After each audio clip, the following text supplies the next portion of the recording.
Udara dingin yang menggigit menyelimuti lereng barat Gunung Tangkuban Perahu ketika sekelompok mahasiswa dari Bandung memutuskan untuk melakukan pendakian malam.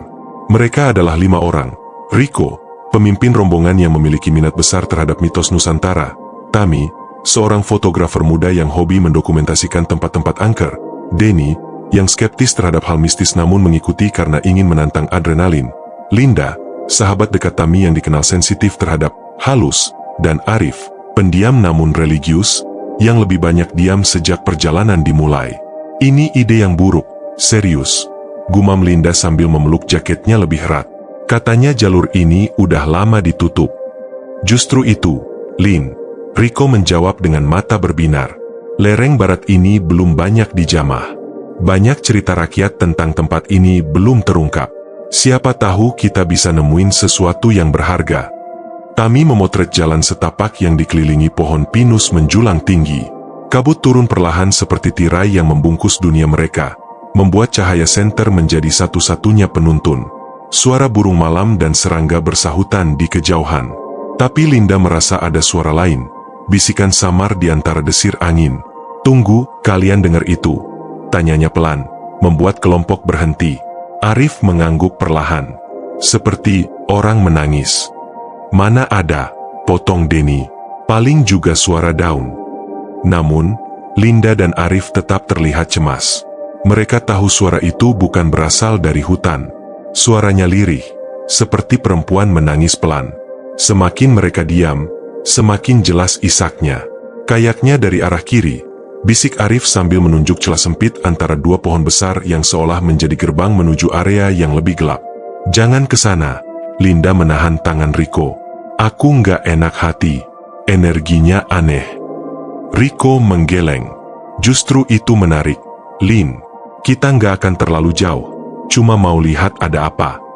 Dengan berat hati, mereka mengikuti Riko menyusuri celah itu. Suasana berubah drastis. Pepohonan di sini lebih rapat. Udara terasa lebih dingin. Tiba-tiba, Tami berhenti. Ia menatap layar kameranya yang menampilkan hasil jepretan terakhir. Aneh deh. Di foto ini, ada sosok perempuan pakai kebaya berdiri di belakang Riko. Mereka semua langsung merapat melihat layar. Sosok itu memang ada, tidak terlalu jelas, namun nyata. Tubuh ramping, rambut panjang terurai, dan tatapan kosong ke arah kamera. Denny tertawa kaku. "Itu pasti pantulan atau efek kamera. Kamera DSLR nggak bisa pantul begitu, Den," jawab Tami serius. "Ini bukan lensa HP." Tiba-tiba, angin kencang berembus, membuat semua senter mereka mati bersamaan. Kegelapan total menyelimuti hutan. Linda berteriak, namun suaranya tenggelam oleh desir yang bukan lagi angin, tapi seperti tarikan napas panjang sangat dekat. Saat senter mereka menyala kembali beberapa detik kemudian, Riko sudah tidak ada. "Riko! Riko!" Denny memanggil dengan panik. Mereka mencari di sekitar, tapi yang tersisa hanya sehelai sapu tangan usang berwarna merah, basah seperti habis dicuci darah. Linda mengambilnya dengan tangan gemetar. Ini bukan sapu tangan Riko, ini punya perempuan." Mereka tidak tahu bahwa mereka telah melanggar batas sakral yang dijaga oleh penghuni gaib sejak berabad-abad lalu. Di sebuah titik di dalam kegelapan, Riko membuka mata. Ia terbaring di bawah pohon besar dengan akar yang mencengkeram tanah seperti cakar. Di hadapannya, berdiri sosok perempuan bergaun merah lusuh dengan rambut menutupi wajahnya. "Sudah lama, tidak ada yang datang ke tempat ini," bisik perempuan itu. Suaranya bergema di dalam kepala Riko. Riko ingin berteriak, tapi tubuhnya kaku. Dalam ketakutan yang mencekam, ia menyadari bahwa dirinya tidak bisa menggerakkan anggota tubuhnya. Bahkan tidak bisa mengalihkan pandang dari mata yang kini terlihat dari balik rambut sang perempuan. Mata hitam pekat tanpa cahaya, seperti sumur tak berdasar. Di luar hutan, langit semakin gelap meski baru pukul 8 malam. Tami mulai menangis. Denny mencoba menenangkan, sementara Linda mulai berdoa dalam hati. Arif duduk bersila, membaca ayat-ayat suci. Namun kabut yang semula perlahan kini seperti hidup, bergerak dan membungkus mereka satu persatu. Linda mendengar bisikan lain lagi. Kali ini lebih jelas. Bawa mereka ke sini. Semua harus menebus darah masa lalu. Ia membeku. Sesuatu sedang mencoba masuk ke dalam pikirannya. Sementara itu, jauh di dalam tanah tempat Rico berada, bayangan masa lalu mulai terungkap. Sebuah tragedi berdarah yang melibatkan seorang putri kerajaan, pengkhianatan, dan kutukan yang mengakar pada Tangkuban Perahu sendiri, kutukan yang belum selesai, dan kini mulai bangkit kembali. Kabut tebal menggulung lereng barat Gunung Tangkuban Perahu seperti lidah makhluk purba yang bangkit dari tidur panjangnya. Tami, Linda, Denny, dan Arif kini berdiri di tengah jalur sempit yang tak mereka kenal. Jalur yang mereka lewati sebelumnya seolah telah menghilang, dan pepohonan di sekeliling berubah bentuk, lebih tua, lebih besar, dan menyaksikan. Linda meremas tangan Tami. Ini bukan hutan yang tadi. Kita dibawa ke tempat lain. Aku tahu, sahut Arif lirih. Tadi aku merasa ada sesuatu yang mengamati kita. Bukan satu, tapi banyak. Tami mencoba memeriksa GPS di ponselnya, namun layar hanya menunjukkan gangguan sinyal. Kompas pun berputar tak menentu. Kita benar-benar terjebak, gumamnya. Denny berusaha menenangkan diri dengan menyalakan rokok. Kita harus pikir logis. Rico mungkin nyasar. Kita tinggal jalan balik dan cari pos pendakian. Namun langkah mereka terhenti ketika mereka mendengar suara. Suara gerincing lonceng kecil yang terdengar tak jauh di depan. Di antara pepohonan, tampak cahaya temaram, seperti lentera yang bergoyang lembut. Mungkin itu penduduk lokal, ujar Tami penuh harap. Malam-malam begini, di tengah hutan. Arif ragu, namun mereka tetap berjalan mendekat. Cahaya itu membawa mereka ke sebuah bangunan tua yang tak mungkin ada di peta manapun. Sebuah pura batu, ditutupi lumut, dengan patung-patung batu berwajah murung. Di depan gerbangnya, seorang nenek berdiri dengan tongkat kayu, mengenakan kain merah pudar, rambutnya kelabu acak-acakan. Nenek. Linda mendekat hati-hati. Kami tersesat, teman kami hilang. Namanya Rico. Nenek itu menatap tajam, matanya redup tapi menusuk. Sudah kukatakan pada angin, jangan bawa mereka ke sini. Tapi kalian keras kepala. Sekarang, kalian sudah menginjak tanah yang bukan milik manusia. Mereka saling berpandangan. Denny mencoba berbicara, tapi sang nenek lebih cepat. Kalian pikir ini hutan biasa?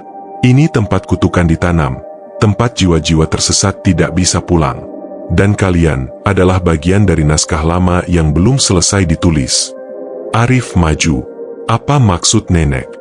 Nenek itu mengangkat tongkatnya, menunjuk langit. Apakah kalian tahu tentang Dayang Sumbi dan anaknya Sang Kuryang? Kisah yang kalian kenal hanya bagian luar. Yang tak diceritakan adalah Dayang Sumbi tidak pernah benar-benar kembali ke Kahyangan. Ia dikutuk menjadi penjaga tanah ini. Hatinya terpecah antara cinta kepada anak dan rasa berdosa kepada leluhur. Dan darah yang tumpah pada hari pemberontakan Sang Kuryang belum dibersihkan. Mereka terdiam. Cerita rakyat yang biasa mereka dengar di sekolah kini menjadi ancaman nyata. Rico, kalian sudah berada di antara dua dunia, sambung sang nenek. Jika kalian ingin menyelamatkannya, kalian harus melakukan satu hal. Kalian harus mengingatkan sang penjaga siapa dirinya sebenarnya. Tapi siapa penjaga itu? Tanya Tami. Nenek menunjuk hutan. Perempuan berkebaya merah. Dia bukan sekadar arwah penasaran. Dia adalah perwujudan dari Dayang Sumbi yang tak bisa lepas dari tanah ini. Ia terus mencari Sang Kuryang dalam setiap jiwa lelaki yang masuk ke wilayahnya. Linda terkejut. Rico, wajahnya memang mirip dengan lukisan Sang Kuryang di Museum Geologi. Sang nenek mengangguk. Rohnya masih hidup, tapi raganya sedang dirasuki kenangan yang bukan miliknya. Jika kalian tidak membawanya kembali sebelum matahari terbit, maka ia akan menjadi bagian dari siklus kutukan berikutnya. Satu lagi tumbal untuk mengisi luka lama. Tiba-tiba, tanah di bawah mereka bergetar pelan. Nenek itu memandang ke arah hutan. Matanya berubah waspada. Dia tahu kalian di sini. Pergi, sekarang. Ikuti aliran air terbalik. Sungai yang mengalir ke atas. Di sana, waktu dan ruang bertemu. Sebelum mereka sempat bertanya lebih lanjut, sang nenek menghilang dalam kabut yang semakin tebal. Mereka terpaksa mengikuti petunjuk tersebut, dan benar, tak jauh dari sana mereka menemukan sungai kecil. Tapi yang aneh, aliran airnya justru mengarah ke puncak bukit, melawan gravitasi. Mereka berjalan sepanjang aliran itu, dan setiap langkah membawa mereka ke dunia yang lebih tak masuk akal. Pepohonan perlahan berganti menjadi pohon mati dengan daun berdarah, dan suara-suara dari masa lalu terdengar di udara. Jeritan, tangisan, doa-doa yang dipatahkan. Di tengah perjalanan, Linda tiba-tiba jatuh terduduk. Wajahnya pucat, dan matanya menatap kosong. Dia ada di sini, gumamnya. Siapa? Lin? Arif bertanya sambil menggoyangnya. Dayang Sumbi, dia marah. Dia ingin anaknya kembali dan Riko dianggap reinkarnasi Sang Kuryang. Tami mengambil kamera dan memotret sekeliling, mencoba mendokumentasikan fenomena aneh itu.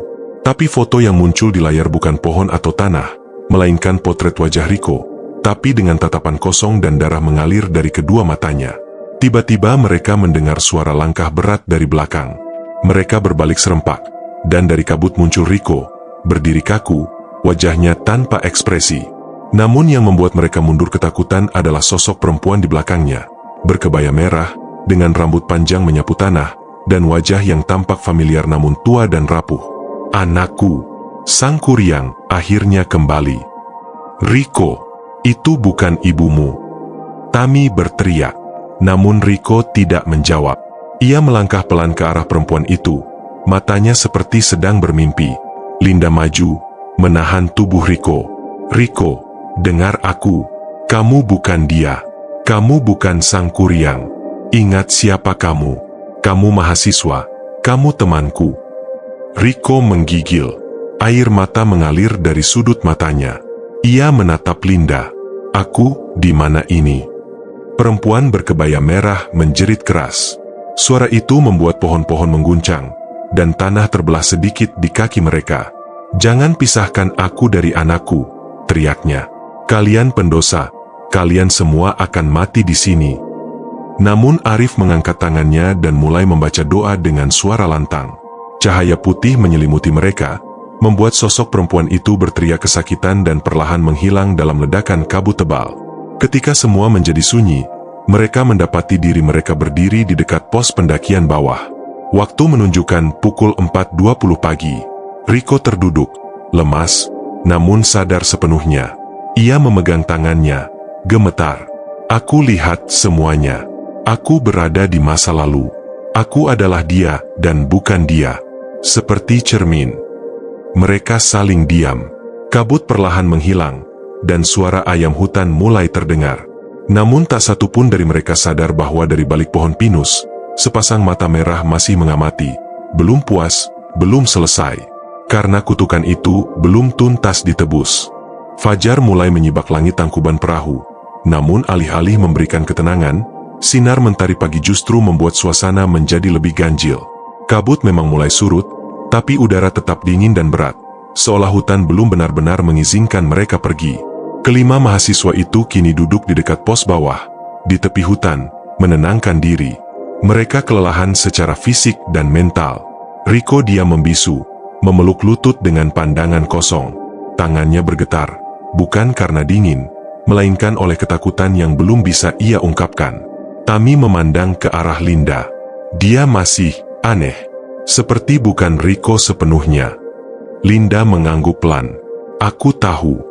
Tadi malam waktu aku sentuh dia, rasanya seperti menyentuh dua orang sekaligus. Riko dan roh yang jauh lebih tua dari dia.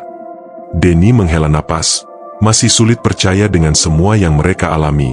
Jadi, maksud kalian, Riko sekarang setengah manusia, setengah mitos. Arif menatap Riko dengan tajam. Tidak setengah, tapi terikat.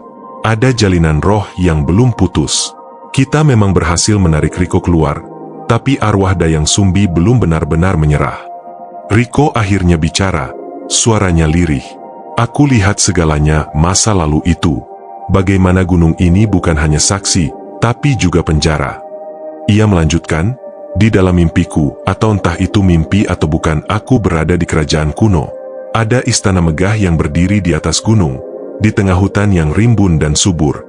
Dayang Sumbi, dia bukan hanya ibu, tapi juga pendeta agung. Ia menjaga gerbang antara dunia manusia dan dunia para leluhur. Tami mulai merekam pernyataan Riko dengan kameranya. Lalu, tanya Linda pelan. Ada kudeta. Sang Kuryang, atau aku, memberontak karena cinta yang ditolak. Tapi bukan sekadar cinta biasa. Ada pengaruh kutukan dari leluhur. Katanya, keturunan Dayang Sumbi dikutuk untuk mencintai apa yang seharusnya tidak mereka cintai. Kutukan itu menular melalui darah. Mereka semua terdiam. Kata-kata Riko terdengar terlalu nyata, seolah ia benar-benar mengalami semuanya. Arif mengangguk. Aku pernah dengar dari kakekku. Katanya kisah Tangkuban Perahu bukan hanya soal cinta terlarang, tapi tentang perjanjian tua antara manusia dan makhluk gaib yang dilanggar oleh darah daging sendiri. Tiba-tiba, dari saku jaket Riko, terjatuh sebuah benda, cermin perunggu kecil, dengan ukiran kuno di sekeliling bingkainya. Benda itu terlihat sangat tua, namun bersih seperti baru saja dipoles. Tami memungutnya. Ini, kamu bawa dari mana? Riko menggeleng. Aku nggak tahu. Mungkin dari dunia itu. Atau mungkin dia memberikannya padaku.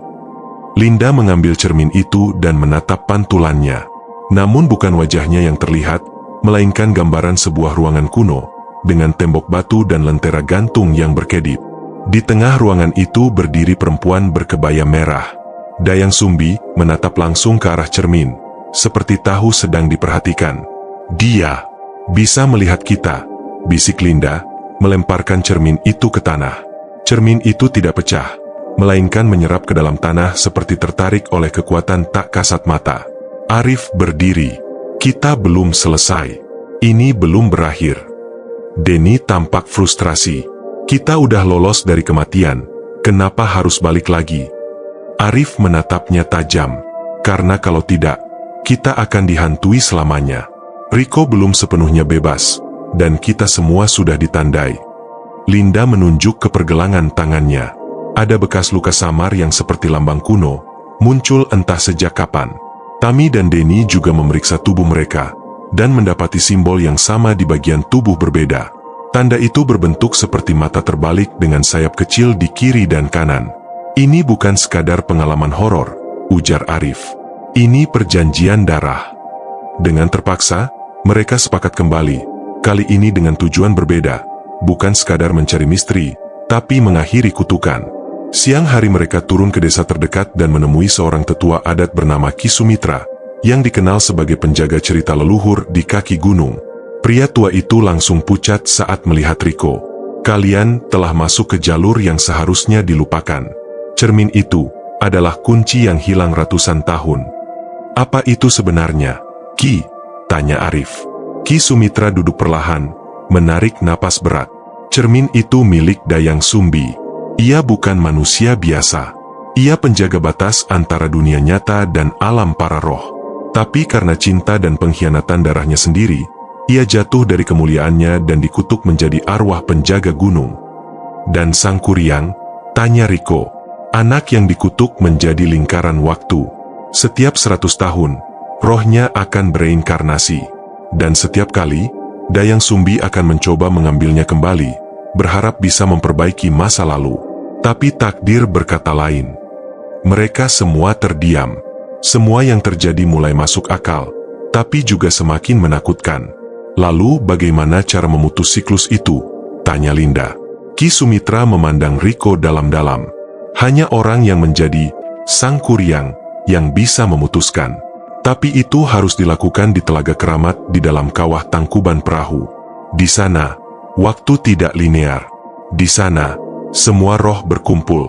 Dan di sana pula, Dayang Sumbi menunggu dengan seluruh kekuatannya. Riko menggenggam kedua tangannya. Aku akan ke sana. Kau tidak bisa sendiri, kata Ki Sumitra. 3 penjaga harus ikut, 3 orang yang sudah ditandai oleh perjanjian. Kalian berempat sudah terikat. Tinggal 1 syarat lagi. Syarat apa? Tanya Tami. Ki Sumitra membuka laci dan mengeluarkan sebuah kotak kayu tua. Di dalamnya, tersimpan sebuah pisau pusaka dengan bilah hitam dan sarung dari kulit ular. Darah dari setiap penjaga harus menetes ke dalam telaga. Hanya dengan itu gerbang bisa dibuka dan kutukan bisa diakhiri. Malam kembali datang. Di puncak Tangkuban Perahu, kelima sahabat itu berdiri di tepi kawah, membawa pisau pusaka dan hati yang belum benar-benar siap. Tapi mereka tahu, jalan kembali sudah tertutup. Dari dalam kawah, terdengar suara sayu perempuan menyanyi, lagu yang sangat tua dan sangat sedih. Dan di ujung nyanyian itu, cermin perunggu muncul kembali dari tanah, menyala dalam cahaya bulan. Dayang Sumbi telah siap menyambut mereka kembali. Udara di kawah Gunung Tangkuban Perahu malam itu begitu pekat dan berat, seakan seluruh isi bumi menahan napas. Langit dipenuhi awan hitam menggulung meski tak ada hujan. Angin hanya berhembus pelan, membawa bisikan aneh yang menyerupai lagu pengantar tidur dalam bahasa Sunda kuno. 5 sahabat itu berdiri di tepi kawah, menatap permukaan telaga Keramat yang terletak jauh di dasar sana. Sebuah cekungan batu besar dengan air hitam pekat, seperti cermin tak bernyawa. Di tengah telaga tampak sebuah batu menonjol menyerupai altar, tempat yang disebut Ki Sumitra sebagai gerbang jiwa. Cermin perunggu, yang kembali muncul dari tanah di akhir narasi sebelumnya, kini berada di tangan Riko. Cahaya dari cermin itu berdenyut perlahan seperti detak jantung, seakan menuntun ke arah altar. "Apakah kita benar-benar harus meneteskan darah kita ke dalam telaga itu?" tanya Linda, suaranya bergetar. Ki Sumitra, yang berdiri tak jauh di belakang mereka, mengangguk pelan. "Darah kalian adalah kunci, karena kalian semua telah disatukan oleh roh kutukan. Bila salah satu dari kalian mundur, gerbang tidak akan terbuka." Tami memandangi pisau pusaka di tangannya. Bilahnya gelap seperti malam, tapi terasa hangat, seolah bernapas. Ia kemudian mengangguk tegas. "Kalau kita ingin ini semua berakhir, tak ada jalan lain." Mereka pun turun perlahan menyusuri jalur sempit menuju dasar kawah. Setiap langkah mereka membuat telaga bergetar pelan, mengirim riak aneh yang membentuk pola-pola simbolik di permukaan air. Ketika mereka sampai di tepi telaga, tanah di bawah kaki mereka terasa lunak dan basah, seperti napas sesuatu yang hidup. Riko melangkah paling depan, matanya terpaku pada altar batu di tengah danau. Tiba-tiba, dari dalam air, muncul suara jeritan tertahan. Mereka semua membeku. Air di telaga mulai berputar, menciptakan pusaran kecil. Di dalam pusaran itu, tampak bayangan wajah-wajah, pucat, penuh luka, dan menangis.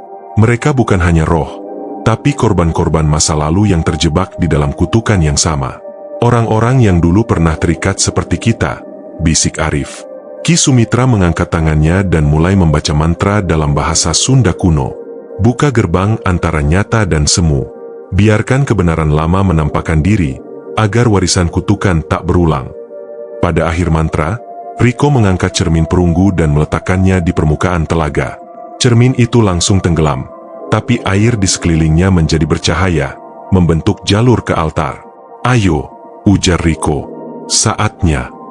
Satu persatu, mereka mengguratkan luka kecil di telapak tangan menggunakan pisau pusaka, dan membiarkan darah menetes ke air telaga. Saat darah terakhir, milik Tami, menyentuh permukaan air, cahaya dari dalam telaga memancar kuat, dan suara seperti deru ribuan jiwa menggema di seluruh kawah. Tiba-tiba langit berubah. Awan menghilang secara tiba-tiba, dan bintang-bintang bersinar sangat terang. Tapi bintang itu tak bergerak seperti biasa. Mereka membentuk simbol kuno di langit, mata terbalik yang sama seperti tanda di pergelangan tangan mereka. Dari altar, cahaya putih menyilaukan muncul, lalu sosok Dayang Sumbi perlahan menjelma. Ia mengenakan kebaya merah, rambutnya panjang menjuntai, dan wajahnya penuh kesedihan yang dalam. Namun kini, ada sesuatu yang berbeda. Ia tidak tampak jahat. Ia tampak lelah. Seperti seseorang yang telah menanggung penderitaan selama berabad-abad. "Anakku," gumamnya lirih. Riko maju beberapa langkah, meski tubuhnya gemetar. "Aku bukan Sang Kuryang, aku Riko. Tapi aku tahu rasa sakitmu. Aku tahu bagaimana rasanya kehilangan, mencintai sesuatu yang dilarang, dan menyesalinya selama-lamanya." Dayang Sumbi menatapnya, matanya berkaca-kaca. "Aku hanya ingin memperbaiki kesalahan sekali saja. Tapi waktu tak memberiku kesempatan. Jadi aku mencari dalam reinkarnasi dan bayangan. Tapi selalu gagal." Riko menelan ludah. "Lepaskan aku. Lepaskan semua jiwa yang kau tahan. Ini bukan caranya." Dayang Sumbi menangis. Tapi saat air matanya jatuh ke permukaan altar, cahaya merah keluar dari tubuhnya. Kabut muncul dari telaga, membentuk wajah-wajah lain, para korban terdahulu, yang kini mengelilingi altar. Salah satu wajah itu adalah Riko versi lain. Lebih tua, mengenakan pakaian zaman kerajaan. "Itu aku," gumam Riko. "Bukan," sahut Dayang Sumbi. "Itu adalah dia. Jiwa asli Sang Kuryang, yang selama ini bersembunyi di dalam tubuhmu." Jiwa Sang Kuryang mendekat. "Aku tak ingin kembali. Aku telah membuat cukup banyak kesalahan. Biarkan anak ini bebas."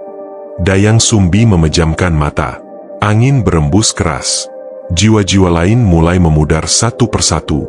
Tapi tubuh Dayang Sumbi mulai retak, seperti patung yang pecah perlahan. "Jika aku melepaskan semuanya, maka aku pun harus pergi.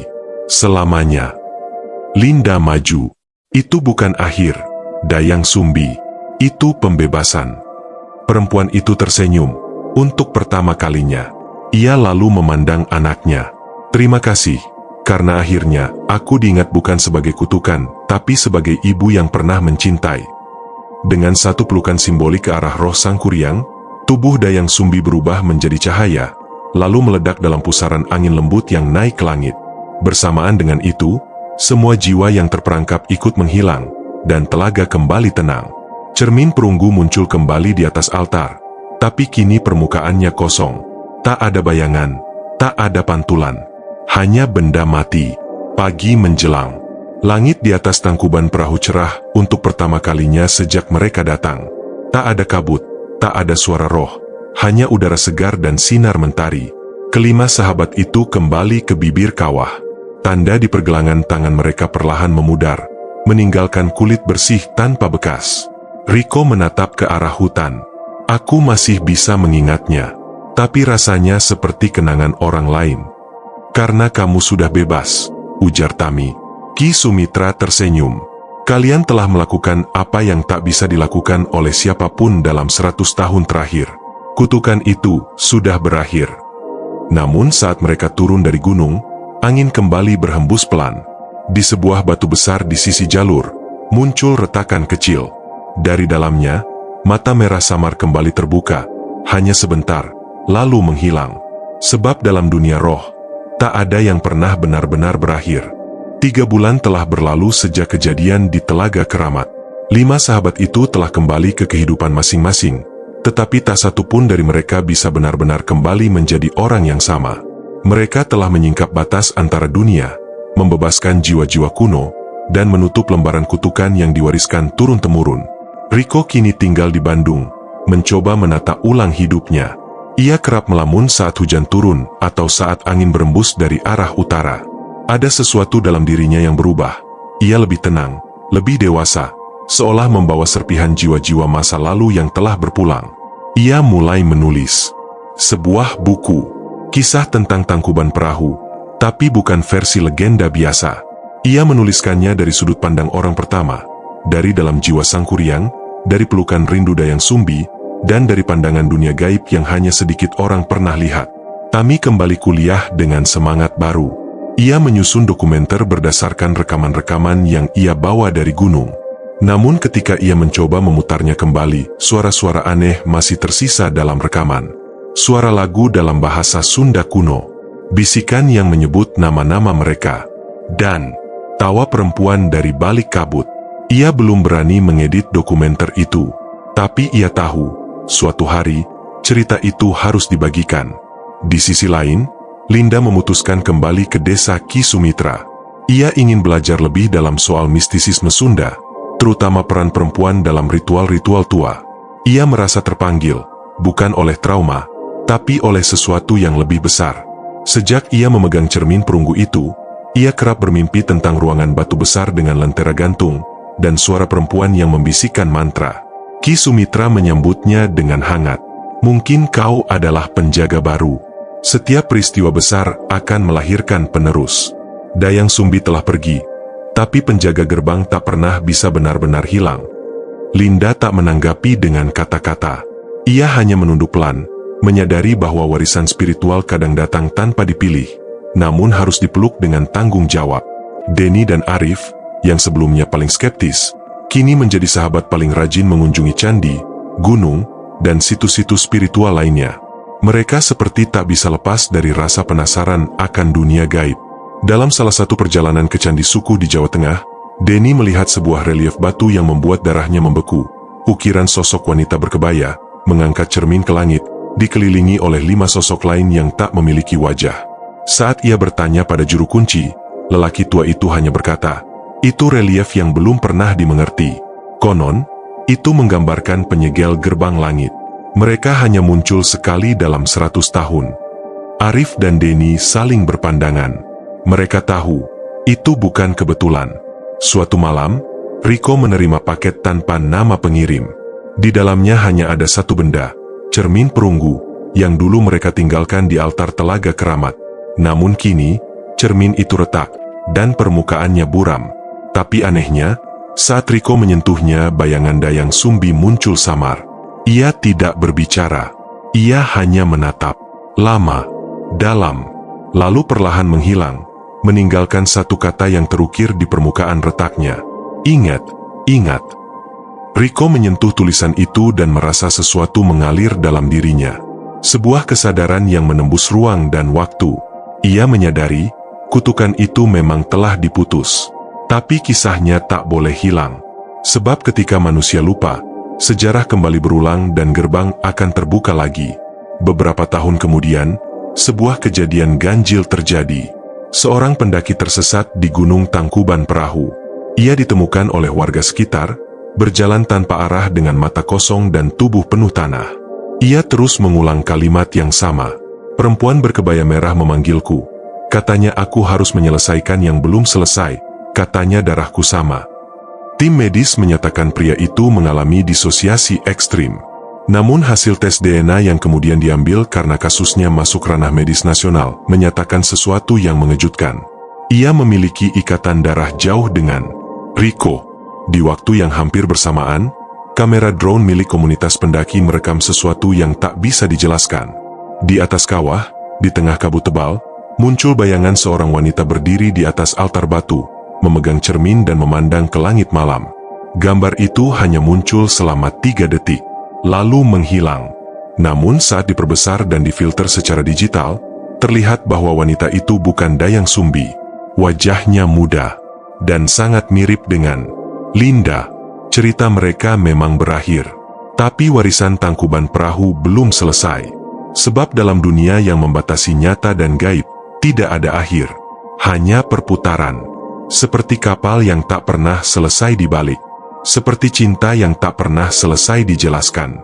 Seperti cermin yang selalu menyimpan 2 sisi.